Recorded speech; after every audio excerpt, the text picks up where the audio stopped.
윤복근 교수의 마이크로바이옴 TV.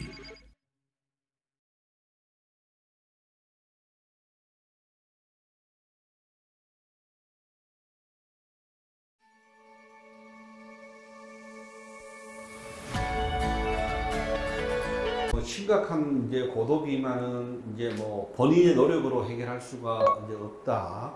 뭐 자기 스스로 뭐 조금씩 노력해서 할 수 있는 뺄 수 있는 방법들은 좀 있겠지만은, 그래서 우리가 궁극적으로 장내 미생물의 균형을 맞춰서 우리가 기초 대사량을 유지시키는 게 되게 중요한 것 같아요. 이 부분은 원장님 어떻게 생각하세요? 기초 대사량이 관건이죠. 그래서 기초 대사는 이제 우리가 안정시에 숨을 쉬거나 순환을 하거나 신경계 내장 기관에 활동하는데 소비되는 최소한의 에너지를 말합니다. 뭐 예를 들어 우리가 이제 기초 대사량을 이제 안정적으로 유지하기 위해서 뭐 직장에서 이제 활동적인 일을 하지 않고 의자에서 이제 앉아 있는 사람, 이런 사람들은 뭐 기초 대사량과 크게 차이가 없다라고 이렇게 생각하는데, 실제로 소모되는 칼로리가 좀 낮은 거죠. 그렇죠. 성인의 그 하루 필요 열량의 기준은 남자는 2,500칼로리, 여자는 이제 2,000칼로리를 봤을 적에 일반인과 운동선수의 기초 대사량에는 차이가 있습니다. 일반인의 경우 1,600칼로리 정도 되고요. 중급 운동선수의 경우에는 1,800에서 2,000칼로리 정도, 약 200에서 400칼로리의 차이가 발생합니다. 운동선수가 운동을 해서 칼로리가 소모되는 것이 아닌데, 가만히 있는 사람이 기초량 대사 차이가 나는 이유는 뭘까요? 예를 들어서 운동선수가 일반인보다 기초 대사량이 높은 이유는 바로 근육 활성이 있기 때문입니다. 우리 몸은 가만히 있어도 심장이나 내장 일을 해야 되고 근육도 활동하기 때문입니다. 매일 앉아서 운동하는 근무하는 직장인은 생활 활동에 대한 에너지 소비 감소와 기초 대사량의 감소라는 악순환이 지속된다고 볼 수가 있습니다. 따라서 운동은 그 자체로서 이제 생활 활동 대사량을 높일 뿐만 아니라 평상시 기초 대사량을 높이는 효과가 있습니다. 예, 뭐 우리가 실질적으로 우리가 먹는 이 3대 영양소 탄수화물, 단백질, 지방이 뭐 소장에서 분해해서 우리가 이제 인체에 필요한 영양소로 전환이 이제 되어서 사실 근육에 가장 많이 이제 보관이 되고 있죠. 그래서 지금 원장님 말씀은 우리가 근육량이 많은 사람은 같은 양을 먹어도 살이 덜 찐다, 이런 말씀이네요. 네, 그렇습니다. 일반적으로 하루 동안 소비되는 총 에너지의 약 70%가 기초대사에 소비되고 있습니다. 나머지 20%만이 운동과 생활활동대사, 그리고 10%는 식사에 의해 소비되는데요. 밥을 먹는데도 에너지를 또 소비하게 됩니다. 기초대사량이 하루 총 에너지 소비량에 있어서 가장 많은 부분을 차지하고 있는데요. 70%, 칼로리로는 1200에서 1400까지도 얘기하는 경우도 있고요. 뭐 아주 누워만 있는 경우에는 1000 이하로도 유지하는 경우인데, 그럴 경우에는 기본 기초 대사량만 유지하기 때문에 몸무게가 감소한다든가, 병원에서 입원 생활을 할 경우에는 몸무게가 감소하는 이유가 이런 기초 대사량 자체가 크기 때문에 병원에 입원해서 아무것도 안 하고 누워만 있는데도 살이 빠지는 이유는 이런 이유 때문에 그렇습니다. 근데 나이가 들면은 이제 기초량 대사량이 점점 감소하기 때문에 거기에 맞는 식사량도 좀 조절을 해야 되고. 그렇죠. 네. 이제 그러면 나이가 들수록 우리가 섭취하는 열량을 좀 더 줄여야겠네요. 좀 줄여야죠. 맞습니다. 나이가 들었는데도 옛날이랑 똑같이 먹는데도 배가 나오고 살이 안 빠진다. 그런 이유가 바로 나이가 증가할수록 에너지 소비량이 줄고 섭취하는 칼로리도 조금씩 줄여야 될 이유가 바로 거기 있는 겁니다. 보통 25세 이상이 되면 이제 자신의 식사량을, 특히 탄수화물을 좀 10% 줄여야 되고요. 35세가 넘으면 25% 정도 줄여야 되는데, 늘 먹던 만큼 그대로 먹거나 과다 섭취, 신체 활동의 감소로 비만이 되기 쉽습니다. 뭐 사실 이제 오늘 두 비만 전문가 우리 의사 선생님 모시고 비만에 대한 얘기를 많은 부분을 좀 이렇게 나눠봤습니다.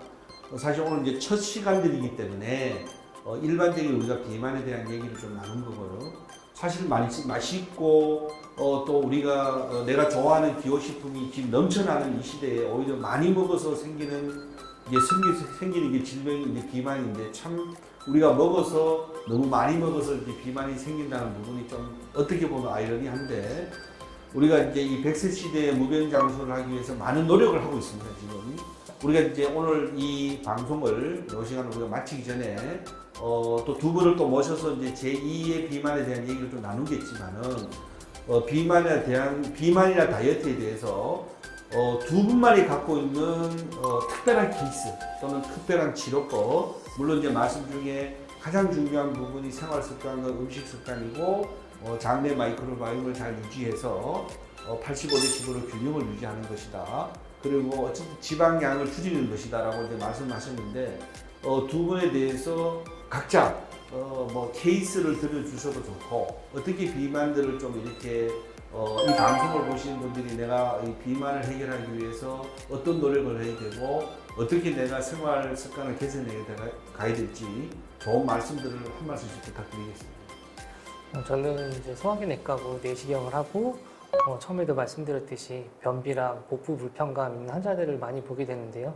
처음에는 비만의 목적으로 이렇게 접근하지 않고 단순히 변비랑 마이크로바이옴, 장내 미생물을 회복시킴으로써 건강한 장을 유지함으로써 환자분들이 만족감을 느끼는 거에 사실 만족을 했는데 오히려 이런 것들이 건강한 식습관과 장내 운동을 조절함으로써 마이크로바이옴, 비만에도 도움이 될 수 있다고 생각이 들고 실제로 이 부분에 대해서는 크게 중요하게 생각하지 않았는데 어떻게 보면 비만이 하나의 병이기 때문에 오히려 단순히 예전에는 배가 아파서 병원에 갔는데 지금은 그게 아니라 내가 비만이야. 그래서 내과에 가가지고 장내 미생물 검사도 하고 유산균 처방도 받고 치료도 하고 그런 세상이 곧 올 것 같습니다. 네. 우리 이 원장님은 어떻습니까? 저 환자 사례를 한번 들겠습니다. 100kg 여성분이 좀 오셨습니다. 100kg요? 예, 100kg 이상 되는 여성분이 오셔서 이분이 이제 하소연을 합니다. 전에 살을 빼기 위해 식이 억제제도 먹어보고 병원에 살아내고 다 했다고 합니다. 근데 남들보다 많이 먹지도 않고 노력도 많이 하는데 체중이 안 빠지기는커녕 더 는다고 했습니다. 그래서 제가 하다 보니까 이제 장내 미생물 검사를 하다 보니까 실제로 많이 먹지 않아도 체중이 이제 찔 수밖에 없는 구조더라고요. 예. 장내 미생물의 다양성이 많이 떨어져 있고 비만균을 비롯해서 유해균의 조성이 정상인보다 훨씬 높았습니다. 예. 그래서 식습관 교정부터 시작을 했습니다. 탄수화물, 가공식품을 끊고 야식을 없앴고 이어서 장 건강을 위한 식이 조절과 유산균, 프리바이오틱스 복용을 하니까 체중이 줄어들기 시작했습니다. 약 10kg 정도 금방 체중이 빠지더라고요. 지금도 이제 지속해서 관리와 상담을 하러 오십니다. 단지 이 환자에 대한 게 국한된 사례가 아니라고 봅니다. 비만은 이제 식탐과 나태에서 비롯되는 생활 습관병이 아니라고 합니다. 본인의 의지로도 제어가 안 되고 음식의 체내 흡수에 따른 에너지 저장 시스템이 비만의 원인이라고 보는 거죠. 즉 장내 미생물 상태에 따라 좌우되기 때문이라고 봅니다. 그래서 저는 환자들한테 항상 말씀드리죠. 비만을 궁극적으로 해결하고 싶다면 반드시 장 건강부터 마이크로바이옴부터 살펴보고 치료받으라고 적극 권하고 있습니다. 예, 오늘 사실 이제 우리 두 이제 비만 전문가 선생님들을 우리가 모시고 얘기를 좀 들어봤는데요. 뭐 결론적으로 얘기 들으면은 이제 장내 미생물이 어떤 유해균이 증가하고 유익균이 부족해지면은 비만의 원인이 돼서 여러 가지 이제 합병증까지 이어진다. 그래서 치료법들도 지금 장내 마이크로바이옴 검사를 통해서 이 미생물의 세균층부터 먼저 확인한 다음에 이분들의 생활 습관과 음식 습관들을 교정시켜주고 이제 치료법들을 여러 가지 다양한 치료법들을 통해서 비만을 해결해 나가신다. 이렇게 이제 결론을 내려주신 것 같아요. 사실 이제 오늘 이렇게 모신 부분들은 우리가 일반적인 지금 우리가 이 시간에 비만을 대해서 나눠본 거고 우리가 다음 시간에 초대하실 때는 두 분만이 갖고 있는 이 비만 치료를 위해서 이 마이크로바이옴 특히 장내 미생물을 높이기 위해서 위 내시경을 통해서 마이크로바이옴을 주입을 해서 치료를 한다고 들었습니다. 그런 부분들의 사례와 또 치료 케이스들을 좀 더 이렇게 깊이 있게 좀 들을 수 있는 시간을 한번 만들어 보고 싶습니다. 그런 시간에 다시 한번 초대를 하겠습니다. 오늘 이렇게 참석해 주셔서 너무 고맙습니다. 윤복근의 마이크로바이옴 TV는 다음 주에 더 알찬 정보로 돌아오겠습니다. 여러분 건강하십시오. 감사합니다. 감사합니다.